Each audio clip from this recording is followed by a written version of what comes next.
back to some Inter Miami moves. It's about time. Transition.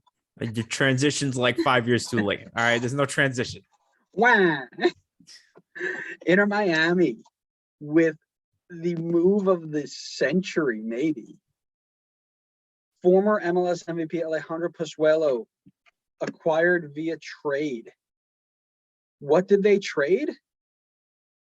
150,000 Garber bucks. Plus GAM, plus a sell-on percentage. A sell-on percentage for Alejandro Pozuelo. This is a steal. Am I wrong? Is there anything? I mean, I think clearly Toronto did it so that they can clear up the space to sign Bernardeschi.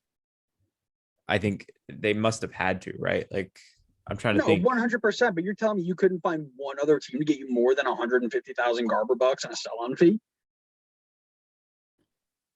I don't disagree with you. I think that they should have gotten more out of him. I mean, this guy is an MVP. Like, how many years ago? Not that long. Two. Yeah, 2 years ago, this guy was an MVP in the league. I know he hasn't really had the same impact in the last 2 years, but it's totally underwhelming. I mean, like, Cisniega, who was like a third string goalkeeper on LAFC, almost went for the same amount of money. Right. But I at the same time, for Toronto, if you have the chance to bring in Federico Bernardeschi, who is a few years younger than Pozuelo and has the potential to be even better than Pozuelo, I still think you make this move. Like, even if this is your best option, you still make the move. You clear the space, you bring in Bernardeschi, even if it means selling super low on Pozuelo.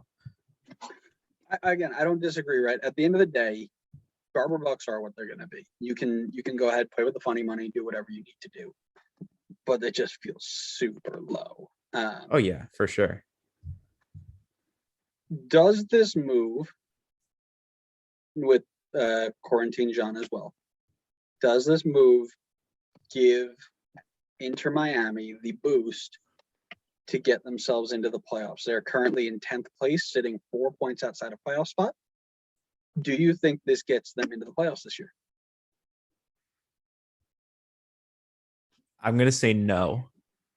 I think that is it because you're a hater? I think there are a lot of teams around them in the standings that have improved and are going to get stronger. I think Columbus will continue to get healthy and now have Cucho. I think they're going to move up the standings. I think New England's getting stronger and obviously healthier than they were at the start of the season. I think they'll move up the standings.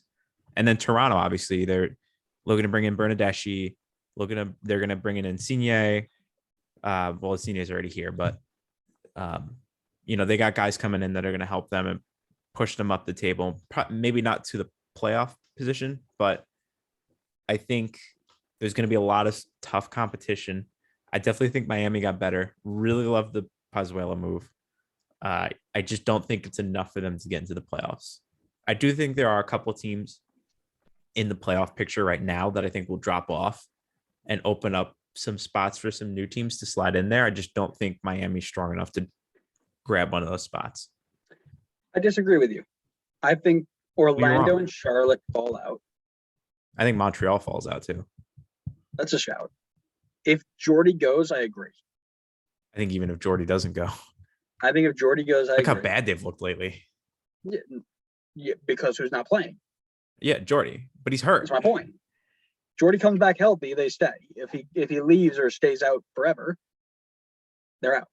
Cincinnati's in because they're to the moon. Columbus with Cucho are in. New England out. Bold take. Miami in. I think Miami being in is the bold take there. And I think Toronto miss out by a game because that back line is duty. That's true. They are really bad in the back. Yeah. What do you see in Miami? A 7 spot. What do you see in Miami? I think they can sneak into a 7 spot. I think they've been playing better than the record that they have. Have they though? I think.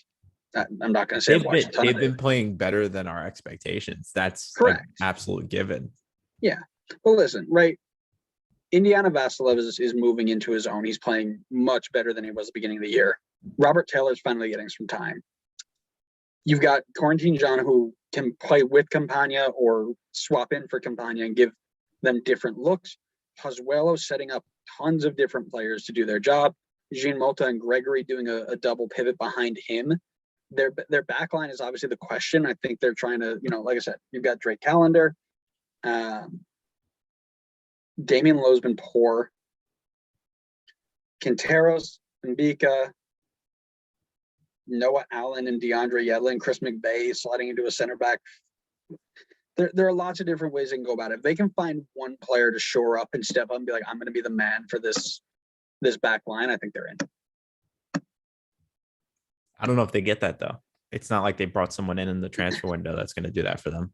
Yeah, but maybe having a Pozuelo there, taking all the pressure off and keeping the ball more often will allow them to defend better. That's just me. I just think the teams around them have also improved. And I think Miami's been playing. I guess this goes back to what you were saying. I feel like Miami has played above what I think that they're most capable of. I think they're kind of playing at one of their higher levels right now. I just don't know if they can sustain that, especially with teams around them getting stronger and getting healthier. If they get in, that's a hot take. If you pull it off, that's impressive, but I don't think they do it.